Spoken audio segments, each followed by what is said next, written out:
Ravens flock, the flock rundown is the place to be. My man Ryan has been a lifelong Ravens fan since he was born. So I'm telling you now, it's about to go down. The podcast, the flock rundown. Ravens, baby. Nothing gets better than waking up and wondering how high we can fly. Tune in. Motionless brainwaves attempt to swim their way to sense, can't tame the untamed. Appreciate you, Ray. What's up, Ravens fans? My name is Ryan, and welcome back to another episode of the Flock Rundown. We just ended practice. Jadeveon Clowney hit the new field in a new number 24. I don't know what you guys think of that. I think it's a little odd. I'm still getting used to these positionless numbers. There's a new era in the NFL, I guess, where it's kind of like college. You can just wear any number at any position. We got Teddy Bridgewater throwing with number 50 on. And Jadeveon Clowney takes Marcus Peters' old number 24.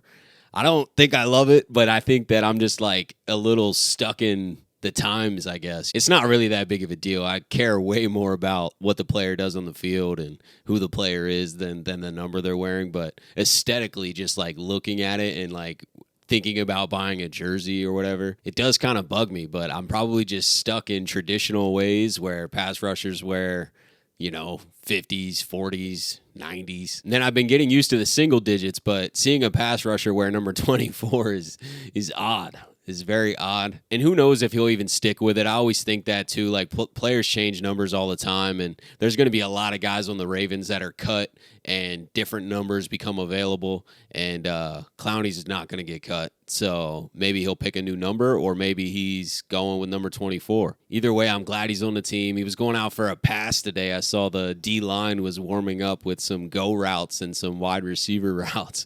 Clowney running a slant. It looks like a big running back with that number on. I'm just excited to see Clowney out there already, getting to know the teammates and just learning this defense, getting his feet back under him. He hasn't been in a training camp. These guys have been practicing for weeks now. They're in a lot better football shape probably than he is. They probably have their legs under him. He's got a little catching up to do in that regard, but he's got 3 weeks before the season, so I have no doubt that he'll be ready to contribute week one and make an impact on this team. Practice just ended. There's still a list of guys who aren't practicing, but a few did return. Tyler Huntley missed again with his hamstring. Sean Ryan who left practice yesterday, missed practice today. Pepe Williams obviously still out with the surgery. Marlon Humphrey out with the surgery. Arthur Mullet still out with the hamstring. Rock Ya-Sin still out with the knee. And Brent Urban missed practice again, but Harbaugh did comment on that, and him and his wife just had a new baby, so it was an excused practice. Congratulations to Brent Urban and his family. Welcome the new addition. And then Odell Beckham Jr., Laquan Treadwell, and Morgan Moses came back to practice today, so that was great news. And Odell jumped right back into the fire. I've been seeing a bunch of tweets of guys who were at practice saying he had a vintage one-hand catch. Harbaugh was asked about it too.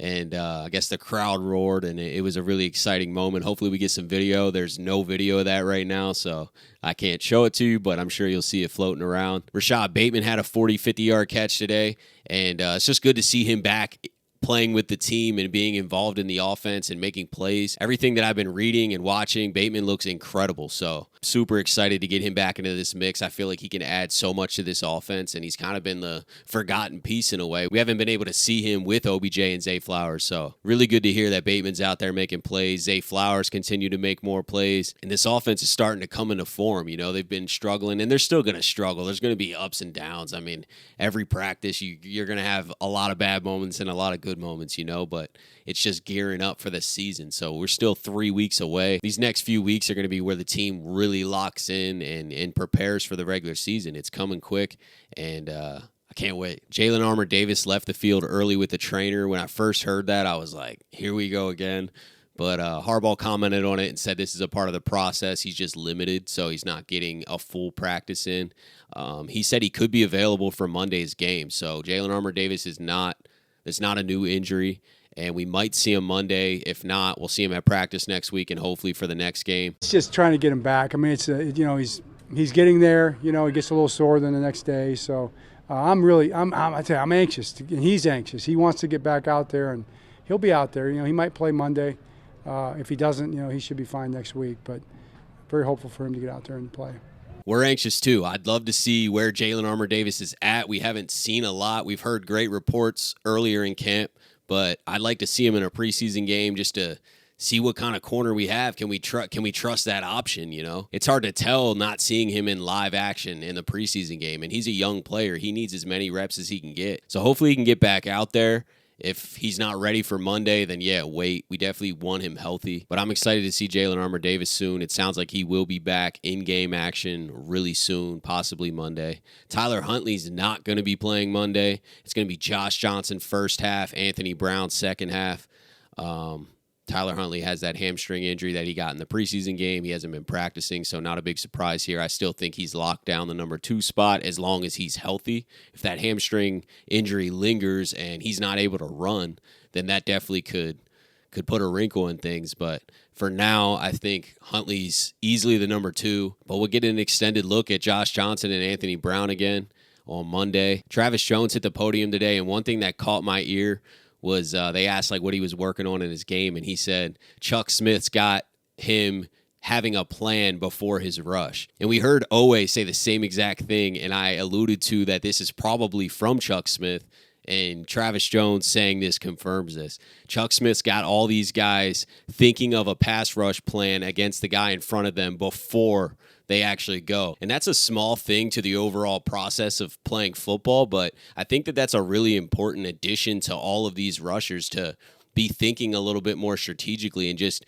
up your edge a tiny bit. Now, hopefully they're really comfortable with these moves that they're going to make, so they're not thinking too much. You definitely want to play free, but having a plan to beat the guy in front of you before you make that move is just going to help that move become more effective. And it gives our guys a little bit of an edge. I know a lot of pass rushers probably come with a plan. This isn't reinventing the wheel here, but it's clearly a focus for this D-line in this pass rush group because Travis Jones just brought it up. Oweh has brought it up. What are we working on this offseason? We're having a plan. We're going to plan the move that we're going to do before we do it. And that plan is going to attack the weakness of the offensive lineman in front of me so that I have a higher chance of bringing the quarterback down. So once again, Chuck Smith's coaching is shining through, and I've made multiple videos on him, but I feel like he was an incredible hire by John Harbaugh and a part of John Harbaugh reinventing the wheel with his coaching staff. He changed the type of coaches that he's bringing in. He's bringing in a lot of individual coaches. Keith Williams worked individually with Devontae Adams and those guys, and then Chuck Smith working with Von Miller and Aaron Donald. And when players are hiring individual coaches to help them work on their game, they're clearly good, right? Like they clearly bring an edge. So for the Ravens to recognize that, for John Harbaugh to recognize that and bring Chuck Smith in is definitely going to elevate this pass rush. And then on top of that, we got the newest addition, Jadeveon Clowney, which is just going to free everything up. He's going to wreak havoc inside. He's going to set the edge. He's going to be dominant in the run game. Michael Pierce, Travis Jones, dominant in the run game. Travis Jones said in his press conference today it's going to be really hard for teams to run on him. And the Ravens historically have always built their team that way. You're not running on us. Because once a team starts running on you, everything opens up, right? But if you can shut the run down, you know what the other team is doing. And it's a lot easier to contain the pass when you know they're passing. That's pretty much it for today, guys. Look out for that Odell one-handed grab. Hopefully we get that. I wish I could have thrown it in this video, but there's no video evidence of it right now, so I'm sure that'll come out later. And then tomorrow we're doing the pregame show again for Week 2 preseason game against the Commanders on Monday night. And I'll do the $50 giveaway again where I just ask a random question inside of that video. You comment your answer. Closest one to the answer gets $50. So look out for that tomorrow. And as always, guys, I appreciate you tuning in to another episode of the Flock Rundown. Have a beautiful rest of your day, and I'll talk to you guys tomorrow. Motionless brainwaves attempt to swim their way to sense, can't tame the untamed.